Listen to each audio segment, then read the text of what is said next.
Contactá a De Martin y Asociados a través del WhatsApp 11 61 79 44 86.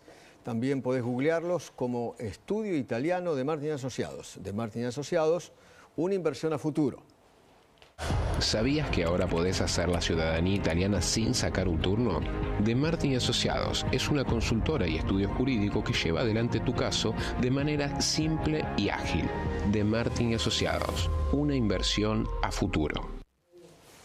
Querido, ¿qué tal? ¿Cómo vamos? ¿Bien? Querido Eduardo, un día agradablemente histórico. Usted claro. lo dijo, ¿no? La verdad, Para histórico. mí sí, para mí sí. Histórico.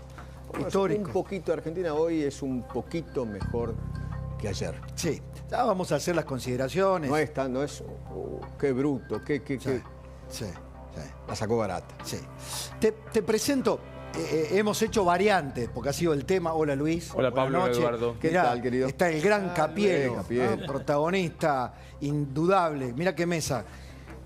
O sea, hemos hecho algunas variantes sobre lo que se ha mostrado y se ha dicho, y va a ser muy interesante. Te presento, por ejemplo, esto, que lo recordamos. A que la maltraten en periodo electoral con una candidata condenada. Una candidata condenada.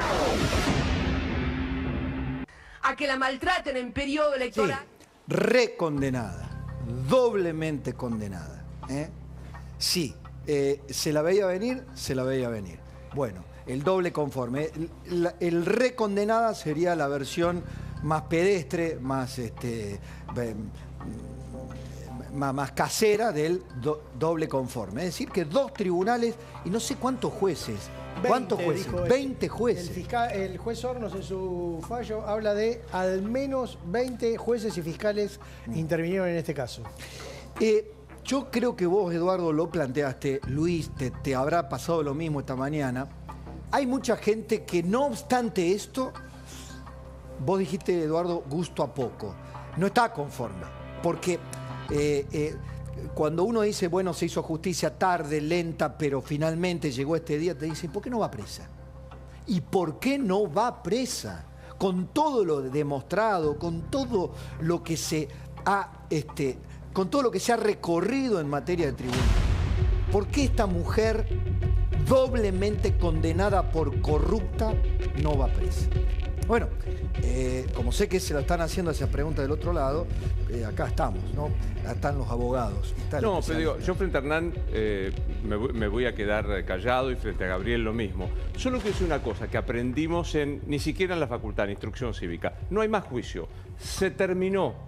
Lo que llega ahora a la Corte no es un proceso en el que se abre la prueba, se producen testigos, se conocen periciales. Lo único que va a hacer la Corte es ver si en todo este proceso de 20 jueces hay alguna violación a las garantías del debido proceso. Es decir, se terminaron los juicios. 20 magistrados dijeron es culpable. Ahora lo que ve, bueno, hubo algún tipo de arbitrariedad, se excluyó alguna situación, se olvidó el derecho. Para que lo entendamos, de la misma manera que no está proscripta. No hay un tercer juicio. Yo escuchaba y decía, ahora viene el juicio, ¿verdad? Falso, de toda falsedad.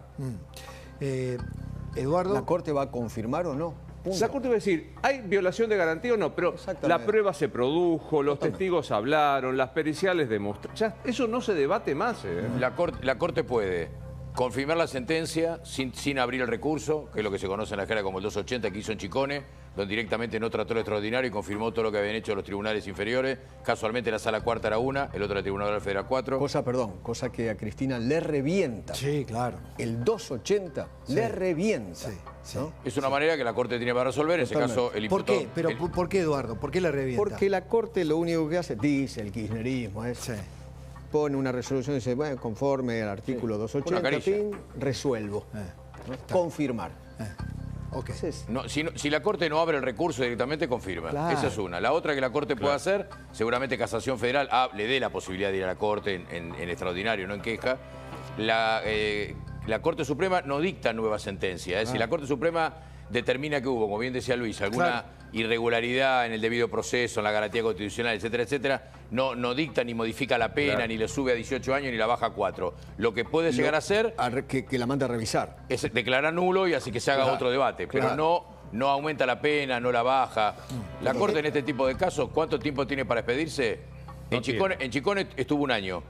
Desde la sentencia de la Cámara de la Sala Cuarta de Casación Federal hasta la sentencia, un año. Y estaba Amado Boudou, que había sido vicepresidente. En Menem mucho tiempo más. Claro, pero está muy bueno el antecedente. Propongo que nos preguntemos, entre el tiempo político, social, en aquel entonces de la condena a Menem y este de hoy, primero no es la misma corte, tiene sus dificultades, pero me da la sensación, si los jueces, si la corte leen a la sociedad, la demanda de la sociedad de justicia, acá no estamos hablando de condena anticipada ni mucho menos, simplemente estamos hablando de los tiempos para expedirse. Hay que hacer una cuentita, una cuenta fácil, mirá. El recurso extraordinario hay un plazo que es de 10 días hábiles. En los casos complejos como este puede ser 20 y otros 20. Lo que estaban diciendo en tribunales es que este caso puede salir de casación y llegar a la corte entrado el año que viene, marzo, abril. Tranqui. Hoy el juez Maqueda, que deja el tribunal a fines de diciembre, dijo que la corte se iba a tomar un tiempo prudencial, dijo Maqueda. Maqueda es juez de la Corte. Cuando dice tiempo prudencial, conoce los jueces de la Corte. Y otro dato más. Me decían esto en tribunales. Para que la Corte dé vuelta a esta sentencia, aún quedando 3 jueces, Rosati, Rosenkrantz y Lorenzetti, deberían decir cosas distintas de lo que dijeron hasta ahora en toda su carrera judicial. Es decir, me decían sin decirlo que el escenario de Cristina Kirchner en la Corte es horrible, y que la solución no va a ser inminente, sino que se va a tomar, pero más adelante, y que efectivamente no hay una revisión de las pruebas, de los hechos, sino que a lo sumo lo que se va a determinar es si la sentencia fue arbitraria o no, y en todo caso... o de última el 280. Con lo cual... Una corrección, ¿no? Digo... no para corregirlo al doctor, sino solo para aclarar que el 280 no implica que la Corte no analice. La Corte dice 280, pero previamente hubo un estudio para llegar al 280, digamos. Lo que pasa es que el 280, a los abogados defensores, a las partes, a la sociedad, deja sabor a poco. No nos explica nada. Se conoce a la jerga como que la Corte la planchó. Está bien. No se analiza el fondo, es sabor a poco. Aparte, como hablamos con Edu en el noticiero, ¿qué Corte va a analizar esto? Maqueda se va el 29 de diciembre, el 28. O sea que hay 3 jueses. ¿Y quiénes van a...? No se sabe por cuánto tiempo. Claro. Exacto. 3 jueces. En un momento en donde el rediseño de la Corte por parte de la política está en pleno debate. Dato político. Hay voluntad en el Ejecutivo del primer día hábil de enero de enviar los pliegos de García Mansilla y Lijo por decreto. No lo creo. Dato que me decían en tribunales. No lo creo. ¿Vos decís que no? A mí me dicen que no. Yo la info que tengo es que... El ministro de Justicia a mí me parece que podría llegar a ser una barbaridad jurídica. Sería una enormidad. Hoy Milei dijo que lo estaban estudiando. Una barbaridad jurídica. Dato que me decían en tribunales. Sí, es absolutamente... Perdón, Hernán, pero quiero coincidir con Eduardo. Es de una inconstitucionalidad. O sea, tampoco hace falta ser abogado. Lo que te dicen en el gobierno es que, ojo, que esta situación, ellos creen que esta situación no es la misma situación de Pepín con Macri. Cuando Pepín le dice a Macri, vamos a designar por decreto, porque el Congreso no estaba funcionando, etcétera, etcétera, etcétera. No, lo comparan con con un tiempo de Alfonsín. Porque en este caso los pliegos están debidamente presentados, constitucionalmente presentados, constitucionalmente tratados en comisión. Lo que falta es ser elevados los dictámenes, el número que hace falta del dictamen para que pase al recinto. Entonces, por ahí, alguno dice, ok, entre enero y marzo no funciona el Congreso, entonces metamos el decreto acá, porque esto ya arrancó. Exacto. Sea como sea, a la señora, para que la gente... va a ir, le van a poner un traje a raya algún día, cuando si la Corte la determina que es culpable, condenada, bien condenada, recondenada, no va a ir, seguramente se acoja al beneficio por mayores de 70 años. Pero esperá, pero hay un trámite previo. Si pasa eso, el expediente vuelve al Tribunal Oral Federal, que la condenó, hacen el cómputo de la pena, vuelve todo al tribunal oral. Ella hace el cómputo de la pena, ella pues seguramente pedirá domiciliaria, cuestiones de salud, pero espera, etcétera, etcétera. pero Y es una decisión del tribunal. Pero hasta la domiciliaria puede ir en cana a una cárcel común. Y mirá lo de Ricardo Jaime, la Corte resolvió rechazar recurso, el Tribunal Oral Federal le dio 72 horas Está esperando en ese para que se ponga derecho. Entonces, muchachos, Claro. entonces, a ver, Exactamente, está esperando en ese. replanteen, porque estaban O en diciendo... una alcaidía, por ahí. No, el penal de mujeres 6 a la unidad 4 es un penal federal. La producción había hecho un cálculo de una espera ansiosa. ¿A qué es lo que habíamos presentado? ¿A qué es eso? A tobillera. Es un viejo, no es un viejo celular, esa es la tobillera. ¿Ah? Si Cristina finalmente es condenada por la Corte Suprema de Justicia, y tal vez la veríamos así, esto está hoy en las redes, ¿no? Sería condenada posiblemente en su casa con una tobillera electrónica. Lo primero es ponerse a derecho. Sí. La Corte resuelve, la Corte rechaza el recurso, vuelve al Tribunal Oral Federal y el Tribunal Oral Federal ella debe ponerse a derecho, sea ella o sea quien sea. Y a partir de ahí empieza el juego de la posibilidad de la morigeración domiciliaria. La norma dice, podrá, no es una obligación de los jueces otorgarla, Claro. la prisión domiciliaria. Obviamente que se trata de la expresidenta, pero digo, no es obligatoria. La palabra podrá, ¿cuánto daño hizo Muchísimo. en el derecho argentino? La indefinición. Muchísimo. Solamente la palabra podrá. Exacto. El abolicionismo se abusó del podrá. El abolicionismo se abusó del podrá. Hoy día la justicia de menores se abusa del podrá, provocando una catástrofe como vemos. Totalmente. Y eso tiene que ver con la redacción de las normas en el Congreso. Bueno, Cuando el Congreso redacta las normas, debe suprimir, debe tener cuidado con las terminologías que usa, que después aplican los jueces. hoy Carrió admitió, vi la nota con María Laura Santillán, admitió que se quedaron cortos, por ejemplo, con el tema de traición a la patria, que los delitos, las condenas graves por casos de corrupción deberían haber sido consideradas como alta traición a la patria, Pero claro. y por lo tanto imprescriptibles. Obviamente. Pero fíjense lo que decía Cristina cuando le preguntaban sobre si temía ir presa. Esto es del año 2016, 16. El tema del temor a la cárcel, no, soy sincera, en absoluto, en absoluto. Si hubiera tenido temor, no hubiera hecho no solamente las cosas que hice en el gobierno, sino además también posiblemente nunca hubiera militado en los espacios políticos en los que milité desde muy joven. Yo creo que hoy sí tiene, hoy se le nota que tiene, no sé si miedo, pero tiene una mezcla de furia, busca el rostro de la revancha. Ahora, doctores, no hay asociación ilícita, los tribunales dijeron el delito de asociación ilícita no lo damos por probado. Eso para mí también es justo a poco. Para un juez sí, ¿eh? Sí, para dos, para Basso, que votó para- en y para el diciembre. fiscal. Y para Hornos. Ok. Ahí me hacían una explicación hoy, que por ahí el doctor seguramente me va a poder ser más preciso, pero hablaban de que una asociación ilícita requiere que haya delitos indeterminados que ocurran por los integrantes de la asociación ilícita.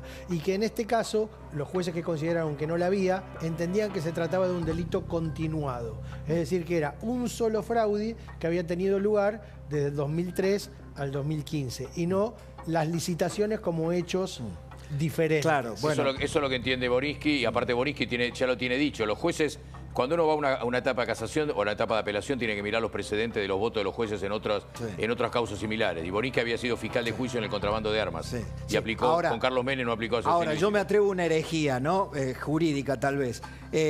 Si sacáramos el foco un poquito y lo ampliáramos, ¿no? El panorama, sí se trató de una asociación ilícita con varios delitos de corrupción distintos, el armado. Como bien dijiste, coincido, acá hubo un responsable que debería haber ido en cana y ser doblemente condenado, Néstor Carlos Kirchner, ¿no? Que fue el que armó todo. Después ella continuó, Heredó todo. amplió, exactamente, pero Junto con su hijo. por supuesto. Si leemos la imputación original, que fue la del fiscal Policita, ¿no? Porque hay que recordar que esta causa venía de instrucción. Ahí en la imputación original dicen, el matrimonio integrado por Néstor y Cristina Kirchner, cuando describe el hecho, los menciona a ambos como protagonistas Claro, obviamente. de esta Exactamente. maniobra. Ahora- Y atención, Pablo, perdón, solamente esto. El vínculo de esta causa, que Hernán lo describió bien en su nota del diario de hoy, con Otesur Los Sauces. Claro, Que es una causa Esto no es evasión impositiva. central. Bueno. Yo me atrevo a decir, denunciada por Margarita Stolbizer, Sí, Los señor. Sauces, me parece que esa es la causa que mejor explica cómo funcionaba cooptar la estructura del Estado, tomar los fondos del Estado y derivarlos a privado. A mí me parece que la causa, que es la que tanto pone nerviosa a la ex vicepresidenta, pues dice, se involucran con mis hijos. Error. La aparición de los hijos, particularmente Florencia, que no está en la política, fue dada por el propio matrimonio cuando lo incorporan las sociedades que son investigadas. Florencia igual la casación la dejó afuera. Hoy me decía... Pero es impactante los autos. Sí, claro que sí. Hoy me decía justamente un funcionario judicial, me estaba yendo de Comodoro Pi, me lo encuentro en el estacionamiento, uno de los funcionarios judiciales que investigó este caso. Y me dice... Pero digo, ¿vialidad? No, dice, nosotros teníamos Otesur y Los Sauces, que es la causa de lavado. Pero el problema que teníamos es el delito era que no tenía... Exacto. Y tuvimos que ahondarle en vialidad, terminar de cerrar vialidad, para después ir por el tema del lavado. Perdón, cuadernos, más Otesur, Los Sauces, más vialidad, no configuran con distintos integrantes. Sí. Hay algunos que son distintos y otros son los mismos. Una verdadera asociación ilícita. Sumale la ruta del dinero acá. Ahora, más la ruta del dinero. Pero déjeme que diga esto. Está bien, no hay asociación ilícita, pero podemos decir, sin equivocarnos y sin prejuzgar, que se trató de una verdad, que el kirchnerismo se trató de una verdadera asociación política de condenados. Fíjense esto. 17 condenados desde el año 2003 tuvo el kirchnerismo. Señoras y señores, Cristina Kirchner debería haber sido con Néstor, que ya no está, obviamente, el matrimonio, como dice Policita, y en orden de importancia o de preponderancia eventual, Amado Vudú, vicepresidente, Guillermo Moreno, el inefable secretario de Comercio que todavía anda queriendo hacer política, Julio De Vido, con tobillera creo que en su chacra, ¿no? Ricardo Echegaray, Martín Sabatella, José Alperovich, Sergio Uribarri, Milagro Sala, Felisa Micheli, Lázaro Báez, sin ser funcionario, como dice hoy Alconadamón, participó del circuito clandestino, ¿no? Por ejemplo, en el caso Vialidad. José López, Ricardo Jaime, Juan Pablo Schiavi, Romina Piccolotti, Néstor Periotti, Juan Carlos Villafañez. Cuando vos tenés 17 personas que trabajaron en tu gobierno, condenadas por distintos delitos, ¡epa! Y hoy se agregaron más, porque hoy se agregó Santibáñez, se agregó Pavesi y se agregó Taruch, que eran todos funcionarios, todos condenados entre 4 y 6 años. Nelson Periotti. Y Periotti, el de Vialidad. Claro, Periotti estaba ahí puesto, ¿no? Pero digo, se agregaron 3 más de los que estaban. Y las absoluciones, bueno, llamativas, de debido. ¿Ustedes creen sinceramente que todos los que están mencionados ahí, o ponele si vos querés, la gran mayoría, Néstor Kirchner no sabía lo que hacía cada uno de ellos? Todos sabían. Si todos reportaban a él. Todos sabían, Eduardo. Una vez muerto Néstor Kirchner, todos reportaban a Cristina y a su hijo Máximo. Entonces, cuando nos quieren vender, estos corruptos, nos quieren vender que ellos no sabían nada, que un presidente no se puede enterar de nada. Puede ser en otros gobiernos. No en este. No en este, justamente. Pero totalmente de acuerdo. Porque Néstor Kirchner tenía un sistema de control sistemático y radial de su gobierno. Él hablaba uno a uno con cada uno de ellos. Todos debemos tener una anécdota. ¿O no? Te puedo contar una anécdota que... Y todos reportaban directamente a él y después a ella. Una sola vez, hace muchísimos años, estuve en el despacho de Ricardo Jaime haciéndole una nota. Yo trabajaba en Cadena 3. Me junto con él, muy afable, cordobés, todo, no, entrador. Entonces empiezo a preguntarle, yo hacía críticas sobre el tema de los subsidios y todo. Y me dice, mirá, el tema de los subsidios no lo manejo yo. Yo te voy a contar una anécdota. Yo llego a esta oficina y a las 8:30 tengo una llamada, tengo un mensaje de Néstor Kirchner. Y abro la computadora y me dice, ahí te mandé tanto, mandá para aquel lado. El control que tenía Néstor Kirchner sobre todos los fondos que iban a la Secretaría de Transporte era total. Una vez me contaron porque los bolsos y las valijas con guita eran constantes. Así es. Constantes. Una vez me cuentan la historia, Néstor Kirchner, alguien le lleva una valija pequeña, una valija llena de dólares, y Néstor empieza a contar uno por uno los faros. 1, 2, 3, 4, 5, 6, 7, 8, 9, 10.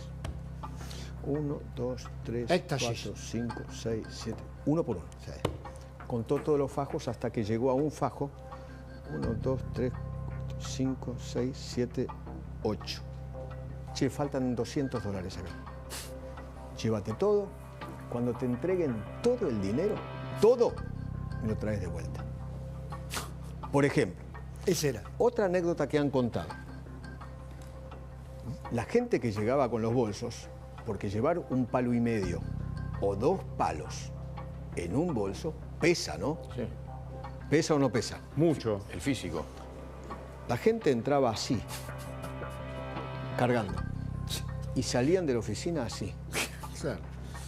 Entonces, Más evidencias. pero Hay un librazo de Pancho Olivera y Sí. de Diego Cabot que se Hablen llama con Hablen Julio. con Julio. Claro. Que deberíamos repasar. Es un librazo de nuestros dos compañeros. Pero digo, no nos olvidemos de Daniel Muñoz, que murió con una fortuna de $75 millones en propiedades En el exterior. solo en Estados Unidos, sin contar sus inversiones en la Argentina, donde tenía una cadena de farmacias, una cadena de restaurantes. Digo, el secretario presidencial. Entonces, como vos decís, digo, Eduardo, quien estaba y quien recibía los bolsos en el departamento de Recoleta, donde vivió el matrimonio presidencial, ¿cómo no se sabía? Me permiten hacer, creo que vas a coincidir conmigo, me van a acompañar en esta, dos homenajes.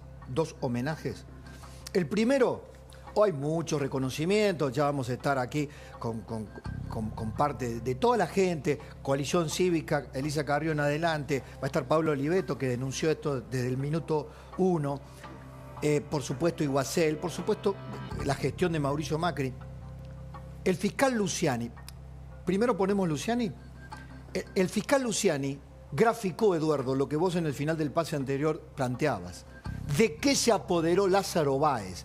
Y lo dijo en forma magistral el fiscal Luciani en la acusación contra la condenada, la doblemente condenada.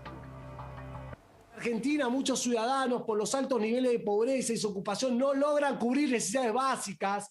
Lázaro Báez, que era Néstor Kirchner, y Cristina Fernández, su familia, su entorno, y los expresidentes eran la contracara del país, porque se enriquecían ilegalmente a costa de los magros recursos del Estado. Este monotributista, al concluir el segundo mandato de Cristina Fernández, era dueño de 415.000 hectáreas solo en la provincia de Santa Cruz. 415.000 hectáreas. Y para que se entienda bien la dimensión que queremos mostrar, la ciudad donde tiene asiento este tribunal, esto es la ciudad autónoma de Buenos Aires, tiene una superficie de 20.300 hectáreas. Lázaro Báez, su familia, su grupo empresario, en 12 años compraron el equivalente a 20 ciudades de Buenos Aires, señor presidente. ¿te das cuenta que Santa Cruz es una pequeña porción de tierra que limita con las tierras de Lázaro Báez, ¿no? Absolutamente. Una cosa muy impresionante. Además, yo quiero remarcar, porque hoy nos olvidamos de eso, quiero remarcar a este señor Luciani, a este abogado, a este fiscal. Sí. Para mí un héroe. Totalmente. Un héroe. Totalmente. Argentina le está muy agradecido por su trabajo fiscal. Sí, señor. ¿O no? Sí, señor, Claro. totalmente. Por eso dije dos Junto a homenajes. Sergio Mola. Sí, totalmente. También, por supuesto, nos quedamos cortos y por Además, olvidarnos tuvieron de alguien. las pelotas, la valentía, Sí, ¿no? sí. De decir las cosas como lo dijeron, de mostrarle a todos los argentinos las pruebas que Sí. tenían. Y en nuestro rubro, Eduardo, y hoy doblemente, a este señor. Viuda de Kirchner. Si yo me dejara conmover por su enfermedad, no le debería decir nada y debería pedir que la tratara. Pero usted se cagó en los pobres de la Argentina. Usted los robó en la cara con cinismo y todavía hoy les miente. Usted prostituyó todo lo que tocó y fomentó el odio y el resentimiento. ¿Sabe por qué? Porque nunca tuvo méritos propios. Usted y su esposo hicieron retroceder a este país como nunca antes. A mí me avergüenza que haya manejado este país ante la genuflexión y la cobardía de casi todos. Yo puedo ir a este juicio, puedo ir a 1000 juicios, también a lo mejor porque hay cada juez que, a lo mejor algunos me droganan incluso, y me hacen pagar y pierdo todo, me pueden dejar sin nada. ¿sabe qué? Yo viví gran parte de mi vida sin nada y era yo igual. Ahora, usted sin nada es solo una pobre vieja enferma y sola, peleando contra el olvido y arañando desesperadamente un lugar en la historia que ojalá la juzgue como la mierda que fue. Jorge Lanata. La historia va a juzgar esto que yo mostré hoy, que yo lo voy a hacer un cuadro. Así como tengo un cuadrito con la carta de San Martín a Bolívar, esto lo voy a hacer un cuadrito. Así como tengo el acta de la Constitución, una copia, en un cuadro, que para mí son temas centrales. Esto lo voy a poner en un cuadro, porque es historia pura. Esto va a estar en los libros de historia. Así es. Así es. En los libros de historia. Y eso es lo que más le duele. Eso es lo que más le duele. Calculo que sí, calculo que debe ser, ¿no? Porque además, fíjate vos lo que deja, ¿no? La estela que... Porque lo que vimos hoy, el acting de esas muchedumbres reducidas frente al Instituto Patria, es el residuo, es lo que queda. Sí, acá está Facu Nehamsky que dirá, todavía es una parte importante del poder residual que tiene el peronismo, no cabe la menor duda. Que tiene preponderancia en la provincia de Buenos Aires, por supuesto que sí, por algo se disfraza de pobre y se esconde detrás de los pobres que ella subsidió para ver si la salvan, ¿no? En el conurbano, ¿no? En el conurbano. La estrategia de hoy, yo decía, el desprecio que Cristina ha despreciado en los actos y en lo implícito el sistema constitucional argentino. Esta mañana nos tocó cubrirlo. Cuando se iba a producir el fallo, ella manda un video diciendo me voy a Moreno a reunirme con 400. Sí. No pasa nada. No tengo nada que explicar. Me hizo acordar exactamente a la audiencia del 2019, ya vicepresidenta electa, cuando ella va en el tribunal y dice, preguntas van a tener que responder ustedes. Yo no tengo... O sea, exactamente, es el desprecio más absoluto por la división de poderes que finalmente hoy no pudo y tuvo que mencionar. También como cuando vicepresidente utilizó el público despacho. Claro. Exacto. Para insultar y maltratar a los jueces. Nunca he visto eso. Y la verdad que sigo creyendo que los colegios de abogados tuvieron pocas agallas. Gabriel, que litiga, si vos osás a un juez de primera instancia en una audiencia de divorcio maltratar de esa manera como ella lo hizo, tenés un problema en el Tribunal de Ética, Disciplina. Denuncia al Tribunal de Disciplina. Y hablando, sin duda. Y hablando de esos abusos, con esto ya podemos ir cerrando el pase con Edu, pero quiero lo que dijo frente a las mujeres. Porque el kirchnerismo fue un malversador serial de banderas justas de causas nobles. Lo hizo con los derechos humanos, fundamentalmente. Pero últimamente fue el feminismo con un acusado de golpeador que dijo que era el primer presidente feminista de la historia argentina, ¿no? Nombrado por ella, nominado por ella. Y ella hoy envolviéndose en la bandera feminista. Poné lo que le dijo a las mujeres. Esta manipulación psicopática en Moreno es histórica también. Como veníamos recién hablando, Mariel, la violencia política. Cuando sos mina, cuando sos mujer, todo te lo hacen 20 veces más difícil. Y si por algo me castigan, no solamente es por todo lo que hice, sino porque soy mujer también. Y no se bancan.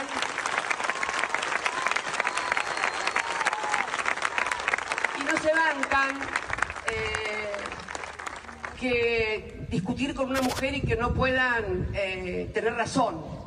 Y como no me pueden pegar, porque viste que cuando discuten y uno tiene razón, pum, piña. Como no me la pueden dar la piña, entonces hacen las cosas que hacen como las que hicieron hoy en Comodoro Pi. No importa, chicas, al lado de lo que han tenido que aguantar miles y miles de mujeres en condiciones horrendas, esto no lo veo como un sacrificio, sino casi como una obligación de alguien que tiene un proyecto de país y un modelo de sociedad. Así que nada que agradecer. Al contrario, soy yo la que viene a agradecerles a todas ustedes. Así que bueno. Qué banalización de la violencia, ¿no? Qué banalización de la violencia machista. Cristina tiene dicho que ella no era feminista. Bueno. Hay un librazo, hoy estoy con los libros, de Vilma Ibarra, que se llama Cristina versus Cristina. Vilma Ibarra, que no será acusada de trotskista, no. Que se llama Cristina versus Cristina, que recorre cómo ella apuró del feminismo. Nunca se sintió feminista. Edu, te despido con esto. Fue una nota de color formidable. ¿Viste? Decían, no, mirá, las muchedumbres que iban, primero la clase la pobre clase que dieron ahí frente a Comodoro Pi. No pasaban los autos, no había ningún problema, eran 4 o 5, una clase particular era, de Mena. Ah, tu amigo Mena. Pero hasta Mena reconoció que no está proscripta. Exactamente. Pero mirá los muchachos que se ganan la vida, ¿viste? ¿No? Con el merchandising. Ven un poquito de gente y dice, che, se juntan los de Cristina, vamos a venderle merchandising de Cristina. Preguntale si vendió. Mirá, atrás queremos tuyo. saber precio. Se está yendo el de las remeras, me parece que le pregunto. ya levantó campamento. Le pregunto. Te hago una consulta, discúlpame. Ya se van, ¿no? Sí. ¿Ya se terminó? ¿No te quedas un ratito más? No. ¿El costo de las remeras? El costo de las remeras.